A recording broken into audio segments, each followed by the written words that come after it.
Hi, my name is Ksenia Trukova. Thanks for watching my channel. I'd like to talk about 9/11 today and how I knew about that, where I was, and what it has to do with the history of Russian TV and its dramatic and sad transformation. On that day, September 11th of 2001, I was a correspondent on duty.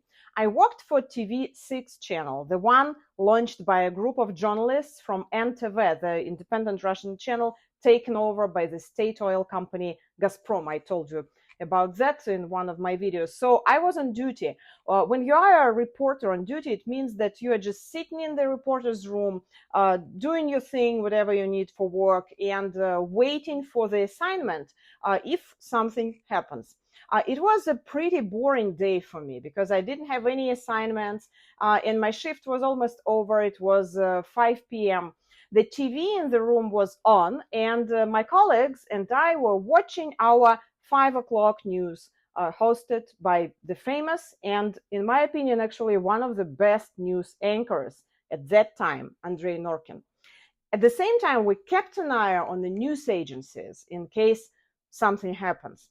Suddenly, one of us saw the message from AP or Reuters about the plane that crashed into one of the Twin Towers. Andrei saw it as well, and he immediately read it on air. After that, very quickly, they gave a video on air, and Andrei began commenting on it. He saw the second plane, and he kept commenting. In our reporter's room, we were speechless. First of all, because of what happened. It was terrifying. We just couldn't believe it. But also because we were stunned by Andrei's professionalism. I've been in journalism more than 20 years already, and probably I've never seen anything like that.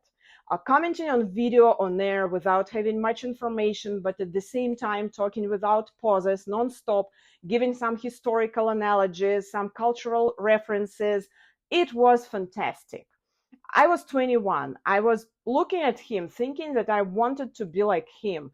I wanted to become that professional. Now, the irony of fate, I'm happy that I'm not like Andrei Norkin. Unfortunately, in the last 10 years, he became one of the worst Russian propagandists, such a talented man and example of professionalism for many young journalists. He just sold his talent to that propaganda machine. When Russia attacked Vinnytsia and little kids were killed, including that girl with Down syndrome, in his TV program, he said that it was not a big deal because it was a collateral damage.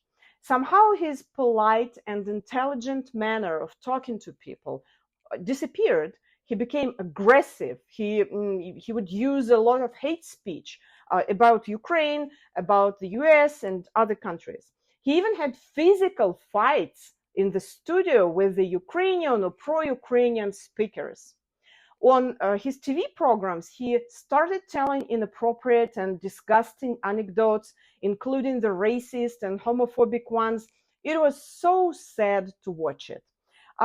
Today, Dmitry Medvedev threatened America again, and he threatened America with the second 9/11. Near the end of his Telegram post, he made the prediction that the US would suffer, quote, another 9/11 style attack, but with a nuclear or biological component, without, however, suggesting outright that Russia would be the nation who launched the attack. And we remember how Medvedev gave some sort of hope to the Russian people, He was pro-Western. He knew how to use the internet.